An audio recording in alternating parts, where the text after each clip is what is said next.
It's little bit. RuriDragon! RuriDragon. RuriDragon with the fire. See you at school. That's what it says. See, this is the... I was talking about, like, I didn't know where this page, this illustration came from, and it was actually already the second chapter. The preview for the second chapter. Page. Yeah. And, smart. This one it's less noticeable, the difference between the English and the Japanese than other things. The frame is a little bit... Yeah, the frame's a little bit different for some reason. Moving... Yeah, I don't know. The coloring is a little bit different, and of course it has more Japanese stuff on it, which makes it immediately better. But other than that, it's not as different. Usually there's a lot more text. It's just a little bit. It even has one of those editorial notes. Oh, yeah. And it says, when will I... ... Yeah. So this chapter, it's the RuriDragon training arc, fire breathing training arc. Bit. Yeah, so Ruri's mom has kept her out of school to have her practice. Day. Yeah. No, a few days, because later on her classmates are like, "Oh, we haven't seen you for a few days."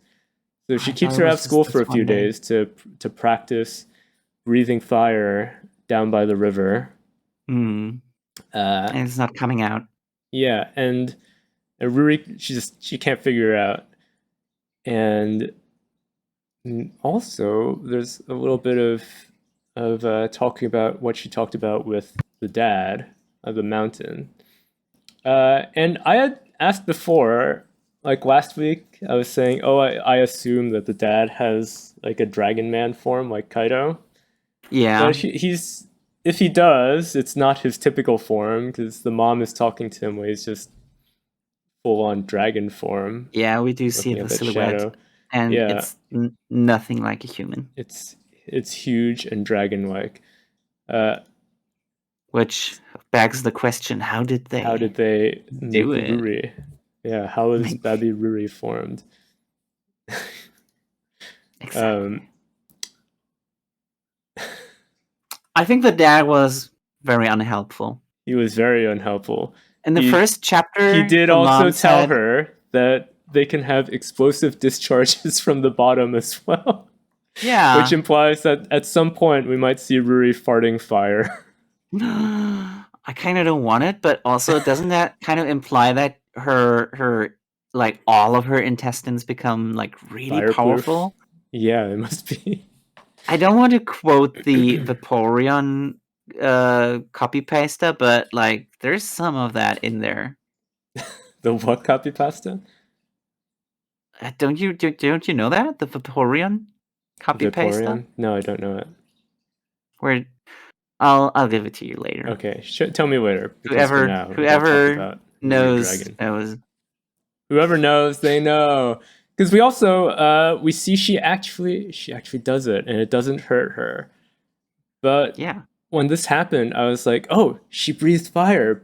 But I didn't quite get if she did it on purpose or if this is still the equivalent of a sneeze for her.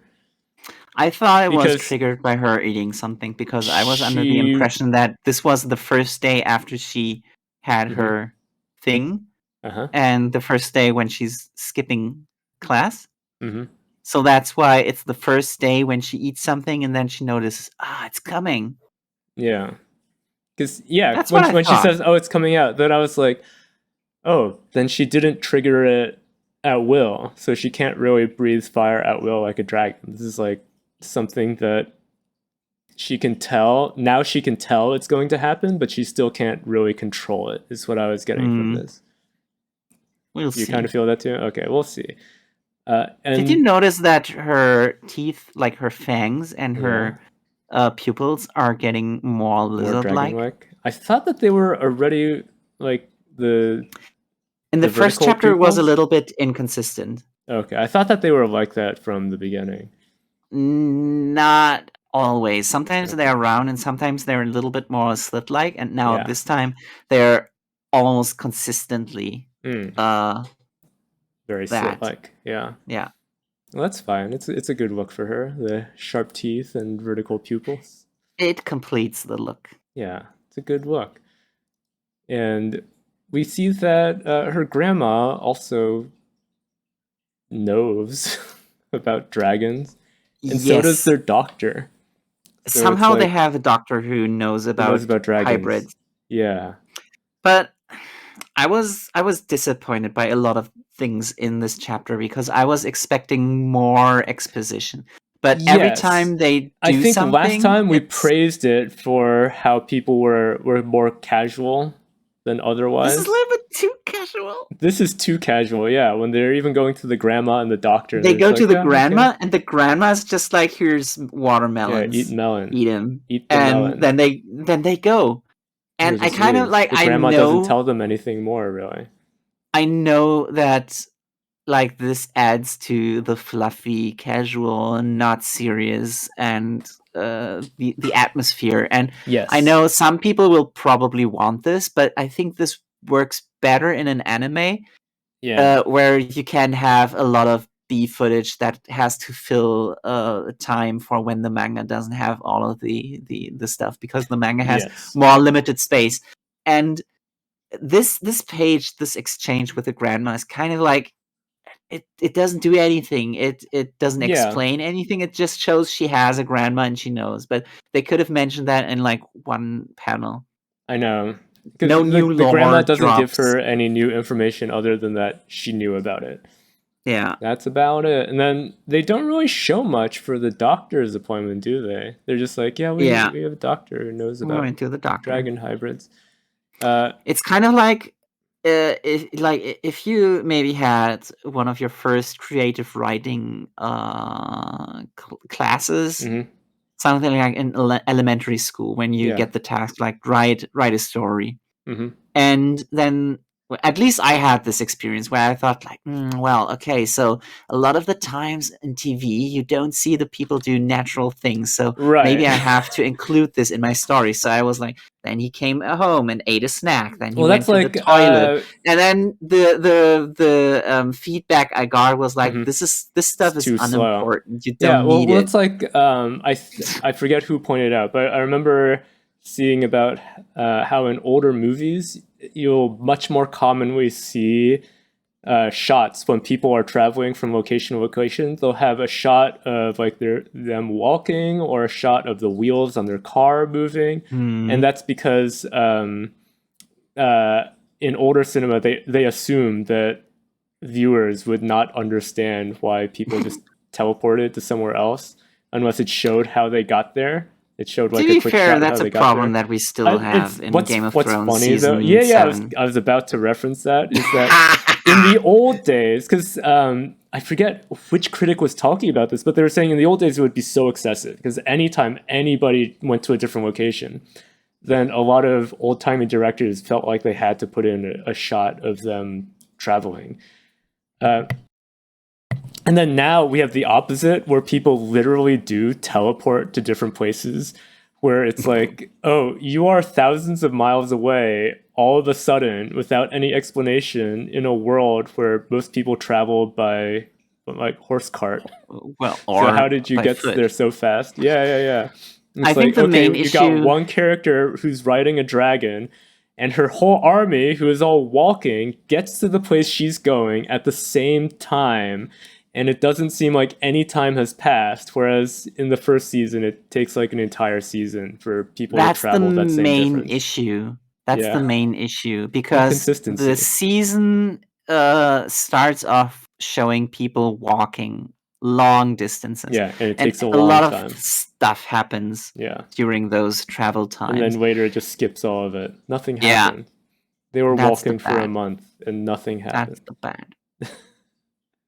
Anyway, the final page is she sees one of her friends in the grocery store and says, and says, she treats her completely normally. Very normally. It's so casual. And that gives her that encourages her to be normal once more. She's just a normal girl with dragon horns. Fire. It wasn't even that specific of a conflict, like, oh, am I normal? No. Should I continue being normal? It was like, she's been doing nothing but normal stuff throughout the whole Yeah. What would you rate this chapter? Because I thought that maybe it was a bit lacking too much, a bit too normal. Yeah. So I gave exposition. I gave it a 6 because I'm like, it's still very cute, and I like RuriDragon.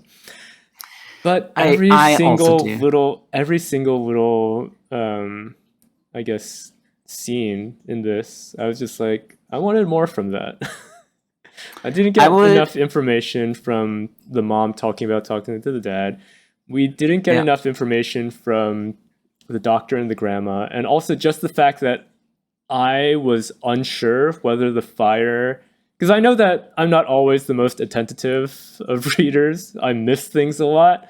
But the fact that I was so unsure whether her fire breath was her learning to do it on will or just her being able to realize when it's coming. Yeah. I'm like, I wish there was more confirmation on that. Yeah. Needs clarity. I would say that since this is the second chapter that comes after the first chapter where something unexplained happens and you are on the edge of your seat to find out what the thing is. It's not the time to be super casual. I would totally accept this kind of chapter like further down the line, but in the second chapter where the cliffhanger was, I talked to your dad, and now I'm going to tell you all about being a dragon. And then she doesn't. She's just like, you might fart fire too.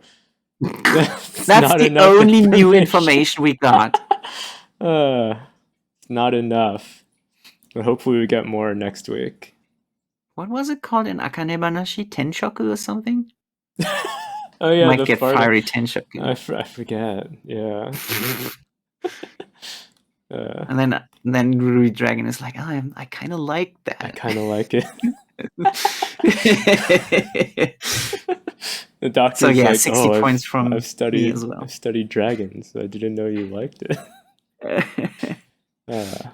Well, going on. So Elaine's I said that this chapter of RuriDragon was not as interesting as the first chapter, but it was better than the second chapter of Aliens Area. Yes, absolutely. Yeah. At the very least, we're in chapter 3, and I'm not saying it was aliens, but it's still aliens.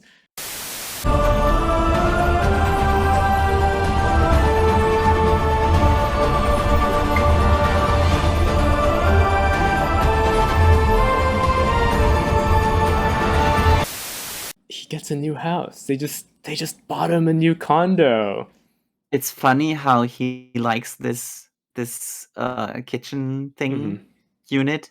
Yeah, like he loves this still doesn't look that high class to me. It's very normal. It's so I don't think I've ever I don't think I've ever lived in a place where there's less than 3 burners on the stove. Maybe it's different in Japan. 4 is standard, I think. Maybe it's different in Japan where everything is like more, cramped. But I feel like the only time I've lived somewhere that I had less than 3 burners on a stove was when I lived in New York and I didn't have a stove. And I just had a little propane thing for cooking. Yeah. It was just 0 and then 4. I kind of don't remember from the time when I lived in Japan and they already had modern kitchens. Yeah. But I also never used them because I didn't. I never cooked in Japan. All I did was eat McDonald's and because Japanese McDonald's have that beautiful. It's so good. Yeah, McDonald's and Mossberg, it totally doesn't compare. McDonald's in Japan is on another level. Yeah. Have I told you about going to Japanese Denny's before? I love Japanese Denny's. Did you ever go to one? Only once, but I don't remember what I ordered. Because Denny's in America, it's like their whole thing is that they do like home style food. So the idea is, I thought Denny's is the garbage place. No, it's not the garbage place. Which one is the garbage place? I don't know. Denny's is all right. It's not bad. Which one is the one where people make jokes about like I got riled behind the dumpster of a Denny's or something like that. Maybe they do go by werewolf. Damn it! I forgot the most important part. By werewolf or by Bigfoot. Or Bigfoot, kind of maybe it was. Well, I don't know what kind of monster awaits you outside the dumpsters of Japanese Denny's, but I just know that it's interesting because the idea of the restaurant is to be comfortable. So you have like home style food, stuff that you could cook at home, and then in Japan, instead of just having it be home style American food, they also have a lot of home style Japanese food. So you go there for breakfast, and you can be like, I want to have like buttery American style pancakes, but I also want to have a fillet of fish and some miso soup. And they have it. They have just all this, different sort of stuff. They have American style food and Japanese style foods. It's great. Maybe I should do that next time. Yeah, check it out. And also, everyone there still dresses like it's a 50s diner with matching aprons and stuff. I don't want 50s. I want nice. 90s. Yeah. You have different eras you like better. So yeah, what's his name? The aliens area guy, Hajime. Tatsumi. Huh? That's the Hajime. Oh no, that's the guy with the cane. Yeah. This is this guy is Tatsumi Tatsunami. Yeah, I knew it was some repetitive name. Tatsunami. That's how you're supposed to remember him. As always, I have the worst memory. He's happy about that. He gets to have dinner with his siblings, extremely poorly drawn siblings, like they're from a totally different series. Like, what's with this art style? Especially this child. Look at this child. Look at this goblin of a creature. Yeah, what's wrong with his face? It's so weird. So much. Just drawn so bad. He had one good panel when he was crying and covering for his brother in the first chapter. That was that one panel. Never again. Now he's gonna look terrible every other time we see him.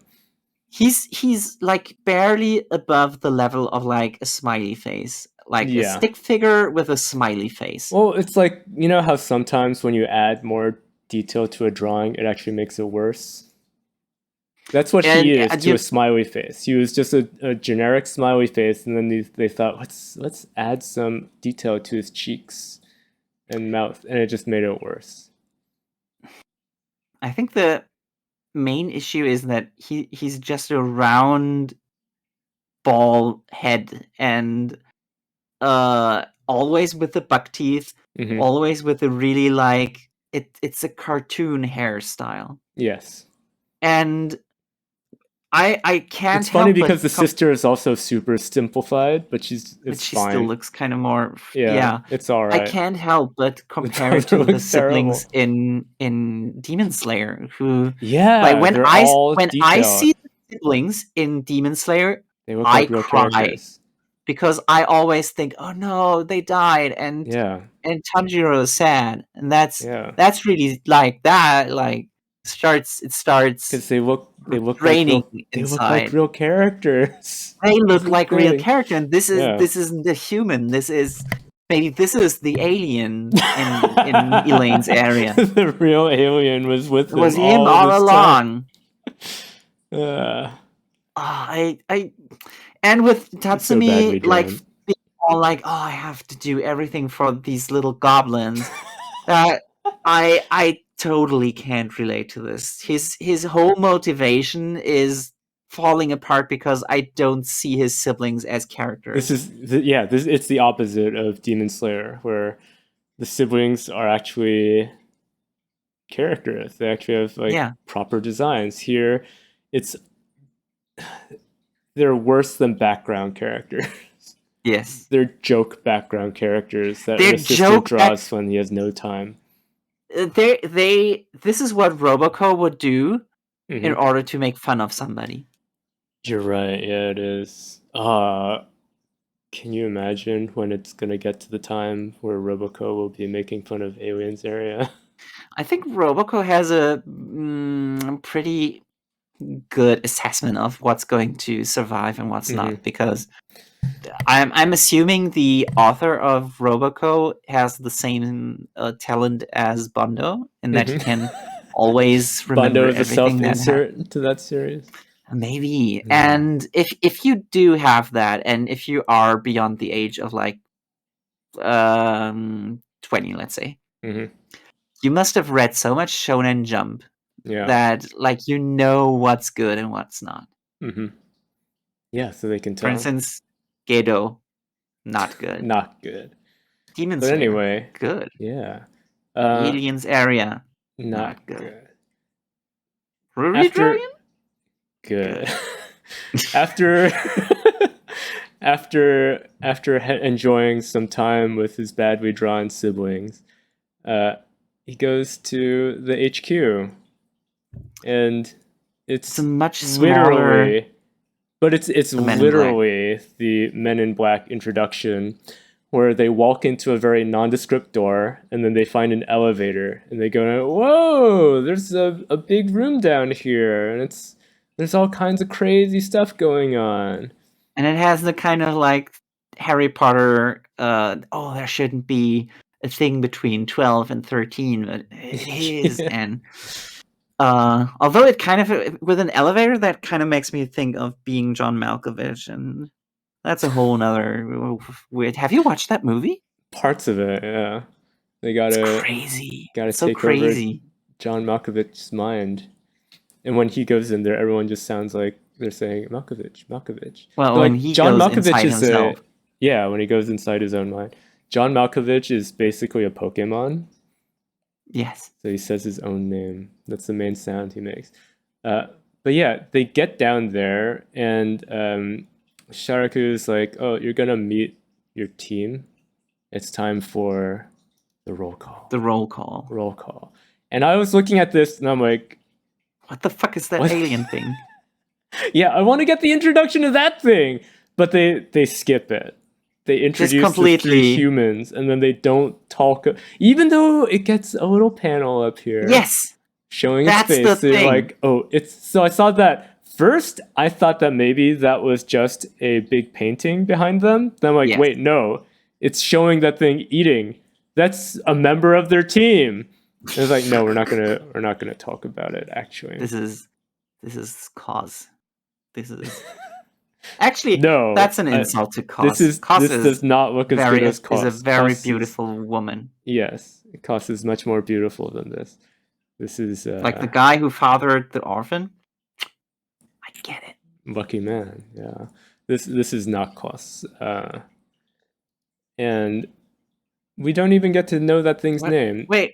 Is it? Would it be Alienussi or Cossi? Yeah, one of those two. We'll put it up for a poll. We can ask your followers. See what gets it. Yeah, so after getting introduced to these people, but not the sea monster that is the most interesting.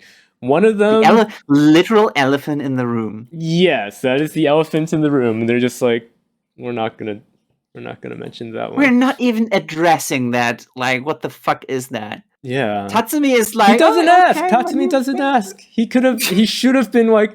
His reaction walking in this shouldn't have been like, "Nice to meet you" to the humans. He should have been like, what the hell is that thing? What is that? And I mean, look at its face. Jeez. What is it so eating? Freaky. I know. Is that some sort of weird giant seaweed, or is it a part of another monster, or what? Like, what's going on here? It's so weird. But yeah, the girl is like, I don't like you, so I'm going to show off my super tools and fight you. She doesn't like him because she's jealous of him getting the favor of Sharaku. Mm-hmm. Yeah. Which might mean something if we liked Sharaku more, but I don't think either of us are like that endeared to him. I think this page is another example of the discrepancy of effort, where you can tell that the author seems to have like of course he has limited time. Of course. But you can tell that he's allocating his time on very specific panels, and everything else gets like eh. Yeah, he spent so much time drawing this page that he didn't have any time to draw the siblings. That's the thing. Yeah, we crack the code. Yeah. So this girl, what's her name? Fujiko. So she has a warp ability on her Apple Watch, and she's like jumping around all over the place, kicking his butt. And the thing about it, I'm watching it like, oh, it's a kind of cool demonstration of abilities, but they haven't really shown yet why, because these guys work for the government, right? Yeah. They're a secret government organization. Police even. Yeah, why don't they just have guns? Like, make an alien gun, like the noisy cricket. Just do something, but like just have a gun. Because she jumps around and is like kicking him and stuff. And it's like, oh, this is hard to deal with. And like in last week's fights, like the fight scene I said was totally unnecessary. Then Sharaku is doing a 0G jumps and stuff to kick that alien. Yeah, he could have beat him if he just had a gun in one panel. I have two explanations for that. Okay, is it because Japan? Yes, and the first explanation is can't be a gun, or otherwise everybody's just going to call this Men in Black. Yeah, that's probably it. The second explanation is gunfights in manga are not as exciting as hand-to-hand anything. So it kind of has to be melee. Trying to think, is there any shonen manga I've read that has really good gunfights in it? I'm trying to think. Can't think of any. Guns. What isn't guns? Is this a gun? Ooh. City Hunter is probably the most prominent gun. I've never protagonist. Oh, you haven't? I watched the movie adaptation. That doesn't count. That doesn't count. City Hunter was good. I liked City Hunter. Yeah, I'm trying to think. What else has characters with guns? Because every other time I think of a character that has a gun, it's also like something that has magic in it. So I'm like thinking of characters with guns from JoJo. It's like, wait, but they have like magic guided stand bullets, so it doesn't really count. A lot of times they specifically have to make up reasons why guns don't work. To get rid of them, yeah. Yeah. That's right. Like, I don't know, like somebody like Goku being so strong that bullets they'll bounce off of him. Probably the most modern gun thing is Sakamoto Days. Yeah, but then even that, recently we've, like, this chapter had him showing off his gun skills, but then all the other characters who are fighting are not fighting with guns. Yeah. Yeah. Yeah, when was the last time we saw someone getting shot at in Sakamoto? It was on the airplane, wasn't it? Yeah, on the airplane. Yeah, that's a while ago. Or it's a couple months ago. Maybe during the fight against. Oh wait, when they were when Sakamoto was trapped under the net. Someone shot at them. the rocket launcher, and then they somehow escaped really easily. And that also when the proctors were trying to get control of the remote control guy, they also shot him with a gun. Oh, but it was useless. It was too useless, good. Yes. Yeah. Anyway, back to this. Let's stay on topic on the aliens. Nah, I don't want to stay on topic. There's just one more panel to look at, which is that Tatsunami releases his hand ability, and it looks totally different than last time we saw it. I don't like it. What's going on? He's like, oh, what is this? What's happening? And I'm like, yeah, what is happening? Why does it look so different than in the first chapter? He's just skipping like 300 chapters of macadamia and going straight to Shigaraki's ultimate form. Yeah, it's weird. I don't get it. I don't like it. I don't like it. These hands are gross. They're very These hands are disgusting. Yeah, have you seen? There's a disease where yes, your skin yes becomes bark-like, yes, and just it's something about how it basically just becomes calluses on top of calluses that keep growing, and this is what that looks like. It's what it reminds me of. It's very not good. I don't like it. Yeah, nasty. Yeah. Kind of gives me hope that Aliens Area is probably not going to stick around too long, because I don't imagine people going like, yeah, gross hand power. Even then, we still got a few months of it to deal with. Yes. Yeah, before their fight can begin for real. You know how long? How long? Exactly until New Year's.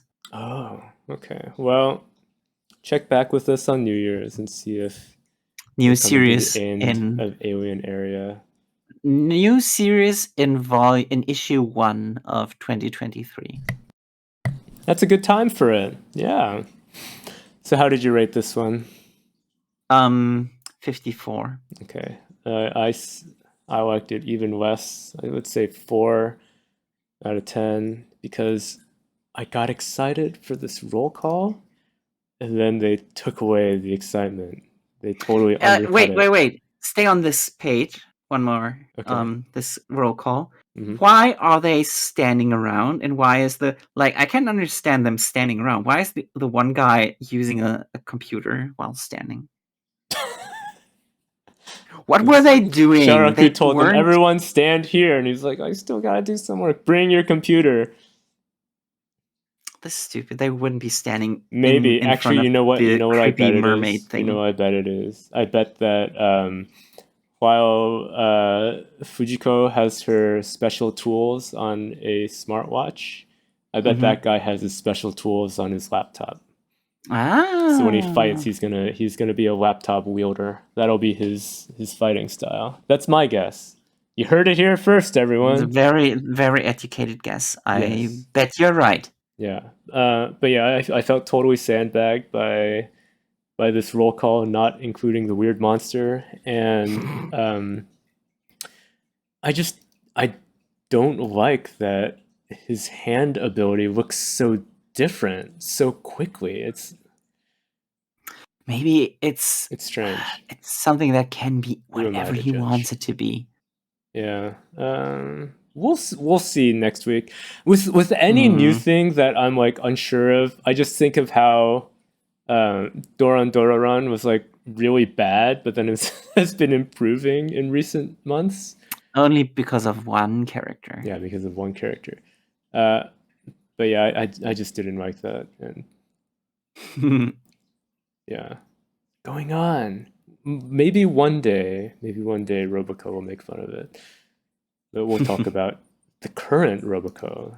Yes. Which is part-time job and Millie. This is the chapter where Millie runs out of money because she's buying too many clothes, and she has to work in a maid cafe. Yeah, because Millie in this chapter is like food $200, data $150, rent $800, cosplay $3,600. Someone who's good at the economy, please help me. Buy less costumes. Yeah. No. This is a very cute chapter. This is a very cute chapter. I liked it. Oh, cute. Yeah. I heard something completely different. Okay. Show the next panel because it has my favorite running gag of old guy, age 20. Man. The unusually young man here. And actually, to be 20 and run a maid cafe, it's pretty good. Yeah, this guy's got a good sense for business. He's a little bit shady. He kind of looks like a young Majima. Yes, with the ponytail. And the mustache and the sunglasses come off. Yes. But it's funny. I like it. I like it when Roboco Majima clean shaven. No, wait, is he? I thought so. I thought he grows something there. It's been a while. Yeah. Actually, you might be right. Yeah, you might be right. He later gets a mustache, so maybe I'm mixing things up. A mustache later, but in the prequel, he's when he has a ponytail, he's clean shaven. Well, either way, this guy looks like this Majima. guy is like, he's Majima-esque, and he's running a club. Majima ran a club too, didn't he? Yeah. Yeah, this guy is the Majima of Roboco, and it turns out Roboco is working at the maid cafe too. That's the bad part. This is where the chapter goes downhill. Mm-hmm. Oh, 1 second. Okay. Yes, this is where the chapter goes downhill. Yeah. Because Roboco shows up in her own series. We need to keep her behind the scenes. That's where she's best. Stay away from your own series. Yeah. I like that she her reactions later on, but also she's I hate it when she's trying to be cute but completely failing. It's Roboco. Yeah. This you always can tell like when she's doing these kind of like pouty. Yeah. She's attempting cuteness. You know what we needed? What we need more? I think I've mentioned it before, is we don't see low power Roboco enough. Where she actually becomes very cute. Maybe it needs to stay rare, because otherwise we would get overdosed on. Overburdened. Or we would get desensitized to it. But have we seen low battery Roboco interacting with Millie yet? Yes, that wasn't the punchline of the last time when they fought. Anyway, this time Roboco is trying to give Millie tips. A senpai. Yeah. As if she's the perfect maid, which we already know she's not. I'm going to start calling people like foolish human. It's a good one. But like it gets dangerous when it's in Japanese because it's ningen. OreKara ningen. But like ningen, that's like can't say the N-word. Just don't say it on a bridge. You'll be fine. All these ningens. All these foolish humans. And these are the customers show up. I was looking at these guys being like, these guys nerds. These guys are worse than the two guys who showed up to gawk at Kara in the Shiki chapter of Witch Watch. What's the problem with these two dudes? What's wrong with their faces? Jeez. One of them has a very handsome face, but he's like a small little goblin, guy. Fat dwarf. The other guy has a normal body, but he's really like cartoony, weird face. Of nerdiness. Yeah, it's pretty funny though. So they're gonna have to serve them. And Millie is, at first she was like, I can't get the hang of smiling and being cute, but then she gives it her best, and it's a really big hit. She's actually really good at it. I love her drawing on the omelette that she's presenting. It's a little cat face, right? Yeah, but it's like, it's cute when the girl can't draw. Yeah. And then Roboco is so angry. Like that's the one thing that Roboco is good at. Getting mad at people being actually good at stuff. Yes, when she was trying to show off. Because she gets so smug at the beginning, trying to show off being the senpai, and then she's actually worse at it. The clenched teeth and the crying, and it's like, that's always good when she's like, I can't stand it. That's good. She's not completely useless. Oh yeah, so this reaction from the boss is because Millie accidentally reveals her military robot status by shooting a fly with a machine gun. And something interesting happens. People comment like, wait, weren't order mates unable to harm life? Yeah. But Roboco... I mean, Roboco does it all the time. Roboco vaporizes hornets and stuff. Yeah, and she fights bears. She's a weapon of mass destruction to rival Pluton. Yes. No! Yeah, so people are... people start scared. The final weapon is Roboco. Bondo does say that if he has her, he can destroy the world whenever he wants to. That's true. When Gold Roger found out it's Roboco all along, he didn't laugh.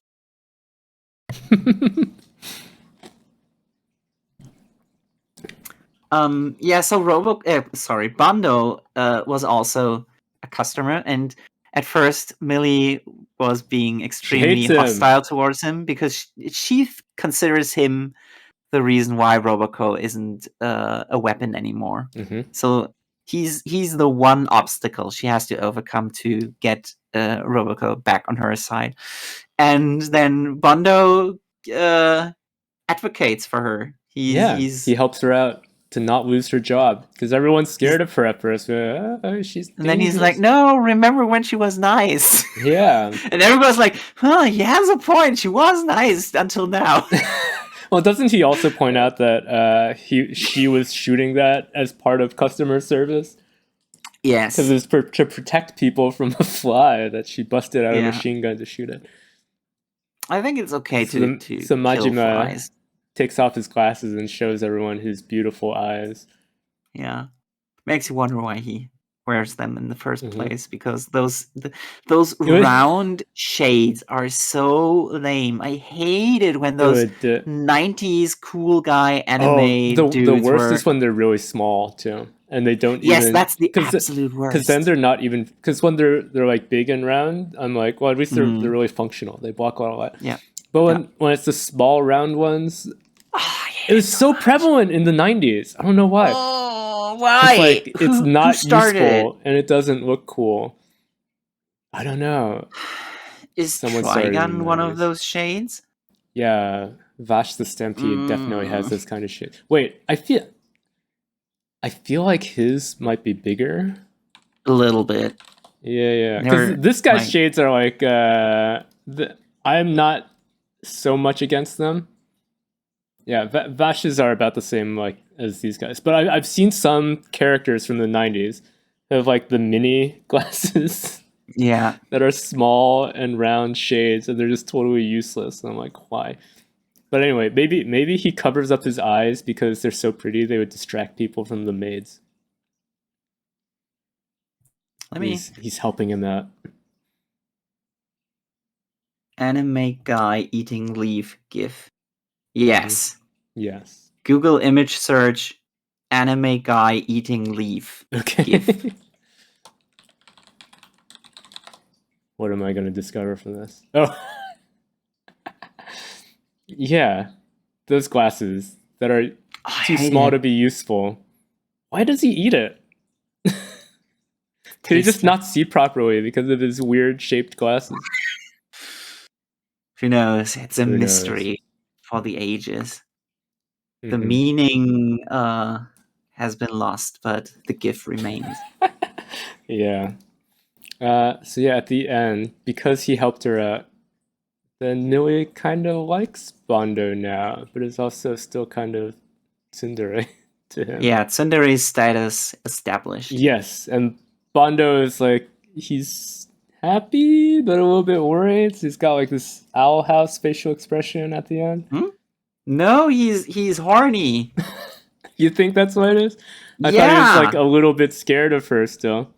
No. That's like, oh, my arm is almost touching the cute girl. Oh, imagine if she had asked for a hug. Then we could see whether he hover hands or not. The perfect would have been if he was doing the heart and she was doing the thumbs up. Yeah, I'm sure that can be photoshopped pretty easily. Yeah. So how did you rate this one? I thought it was pretty funny. I laughed. Solid chapter. A few times. 69. Yeah. Nice. I said 7 out of 10. It's solid. Not the funniest. Yeah. But pretty funny. Good. Was good. Yeah. Next we got could have been better without Roboco. If Roboco stayed behind the scenes, it would have been better. Yeah. Right. Imagine. Akane-Banashi, as always, the Japanese one is more full-featured. The logo is so good. Yeah. It's so stylish. So different. Even though it's like the only This is difference one of those, is that we have these block letters, and the Japanese is drawn as a more ornate hiragana font than it looks more closer to handwriting with Russian ink. So this color cover for it, this is one of the few that I don't feel it's trying to be sexy, because I feel like a lot of Akane's color pages, like, it's like she's trying to look cool or sexy. This one does not. It's just, here's her in her Rococo outfit.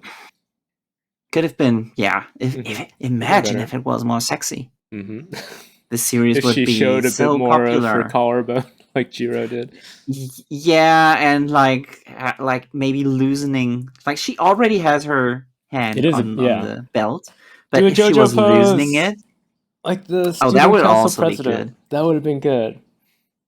But if she made her clothes a little bit looser, like, I'm almost about to undress.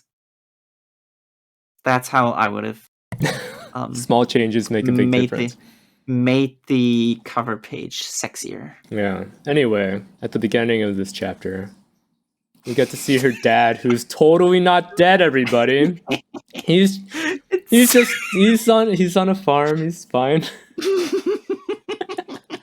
It's so funny how, like, they mention him, and it just naturally people were like, "Oh, dead.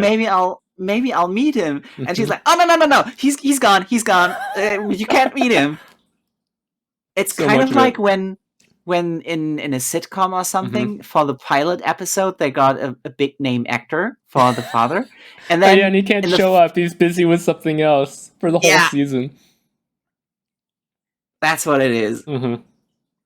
Crack the code. It's the opposite of what's this show? Roseanne. Did you ever watch Roseanne?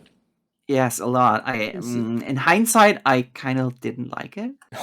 But because they did a sequel series to it. Oh yeah. And then I know exactly. I forget what happened, but for some reason they had some problem with the lead actress, and they fired her, and they just had her like die off screen. Like, this is a title character, and you're gonna kill her off screen because you didn't want to deal with her anymore. But then the studio was like, we still want to make money from this show. From the title. Yeah. But this is totally like as if they just couldn't get the actor for the dad to come back. But it's not a problem because it's a manga. It's drawn. Just draw him again. And so much of it also feels like they wrote him as if he's supposed to be dead. But then they keep putting in lines about how he's not dead. Maybe the editor was like, no, he can't.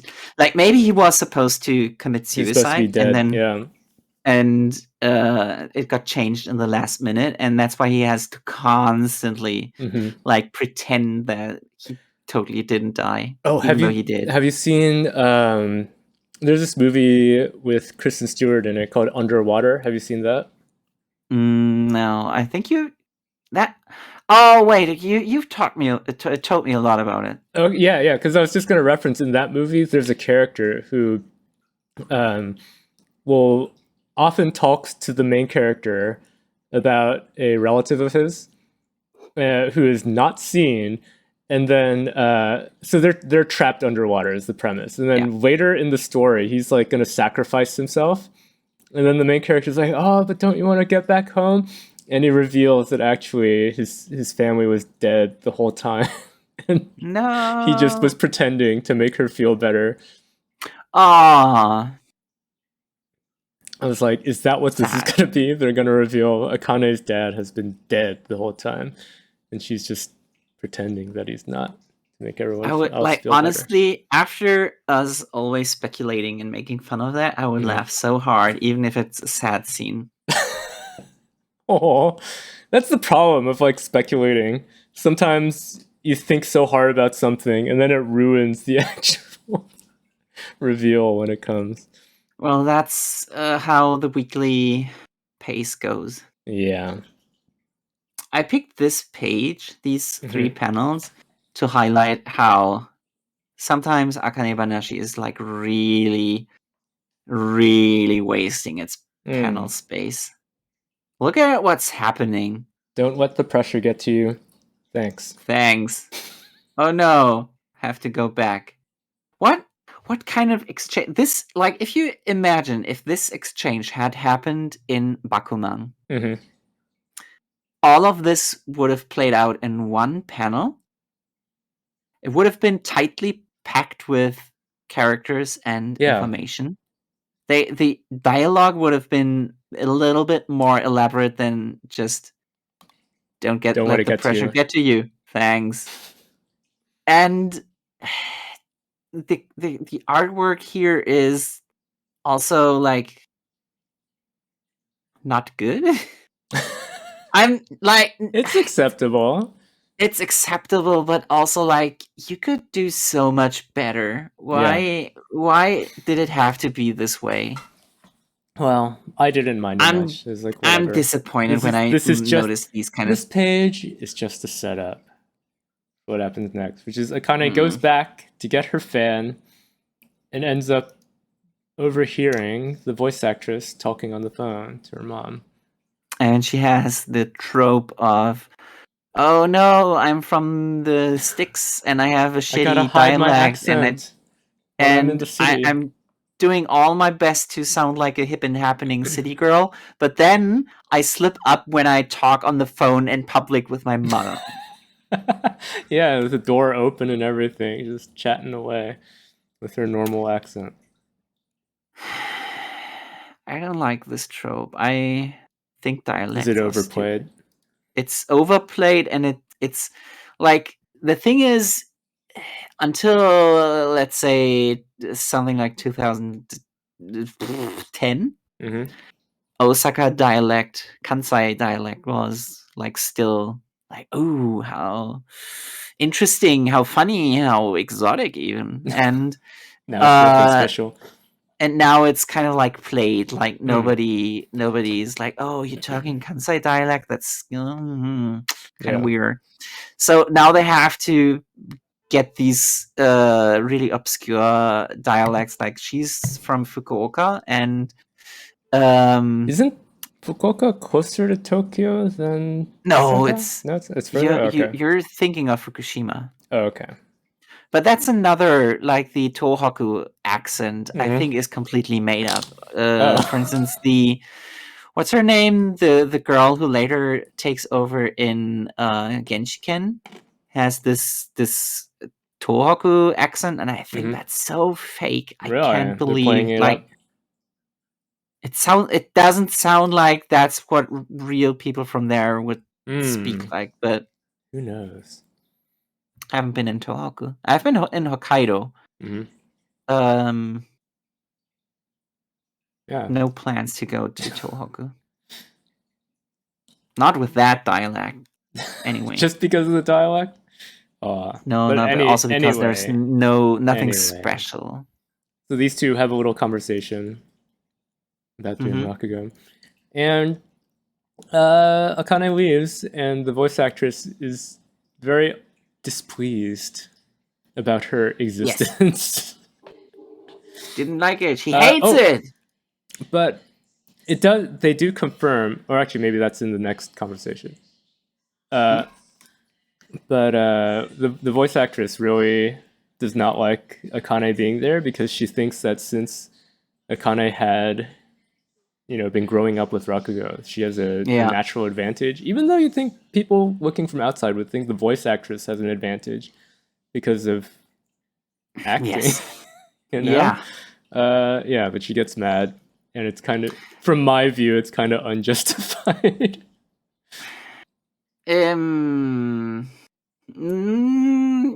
Yes, it's. You'd have to say that the voice actress is kind of encroaching on Akane's turf. Yeah, it's not the other way around. So she's not. She herself is not a Rakugo performer. And then she meets somebody who's like, "Oh, I grew up with Rakugo, and I'm already like a pupil in this school, and I'm should be like, oh, trying to." You'd be like, "Oh, I'm trying to play soccer against a kid who's been like almost playing for FC, whatever, exactly. Since childhood, and like it's like George Costanza playing baseball and hitting home runs all of the time, and then he would play against an actual professional. Yep. And then not that kind of thing. Like he doesn't belong there. He shouldn't be surprised. It makes you look makes you look kind of bad if you're surprised and mad about that. Yeah. But afterward, Akane does talk to the other young Rakugo guy. What's his name? Kaisei. Kaisei. Right? Yeah, the direct pupil of Isho, the evil guy. And it confirms what I was thinking last week, that she was not trying her best in the prelims. Yeah, he confirmed. So she's holding back doing Jugemu as words for the final. And then we get to see Kaisei with Isho behind him. He's so evil looking. Yeah, he's putting on the pressure on Akane. That's so evil. She's biting off more than she can chew because she is playing with the handicap of just winning with Jugemu. With just one, repeating the same story. And he thinks she won't be able to wow Isho Arakawa when the evil guy, when she's doing that. Oh, and he's got that's it. The larger size of round glasses, not shaded. They're more functional looking. I think the main issue with those glasses is that you can't wear them like below your eyes. Mm-hmm. Yeah, it looks wrong when your eyes are like coming out on top of them.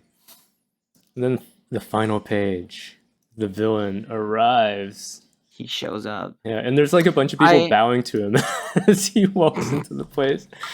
I kind of thought about they play him up so much. What if he has a similar position in the fictional Japan of the series as, for instance, John Cleese would have? Yeah. That would make sense. Like a beloved comedy man. Beloved, but then he does something that some people would say is evil. Wait, what did John Cleese do? John Cleese has some opinions about London that Londoners don't appreciate, but I would think... I'm sure I would think it's funny. It's funny, and also it's true. And he was at a comedy thing where people were trying to wrestle the microphone away from him because he was being politically incorrect. And the reason he gave for why he's coming out with all of his opinions is like, I'm going to be dead soon. I can say whatever I want. Yeah, that's funny. So maybe that's kind of like the issue with Isho. That he's like, I'm going to be dead. I can't be an asshole. How much I want. I was going to say on this previous page, this reminds me of in Dr. Stone. Whenever they're like talking about Y-Man. That's what he looks like. It's Y-Man, yeah. Yeah, he's Y-Man. Why did you kill my father? Why? So how did you rate this one? I didn't like it as much. 57. Yeah, I said 6 out of 10. It's all right. I like when Akane talks to the other Rakugo people. But it is one of those chapters where just not much happens, to be honest. Wait. Since I've mentioned Bakuman, I should have said Shoha Shoten. Yes, yeah. Well, we usually reference Shoha Shoten when we're reading this. So if this happened, it's like a direct competitor to this series. Yeah. Yeah. I would say this would have been better. Probably. Let's see if anyone turns up in that series who has a weird accent.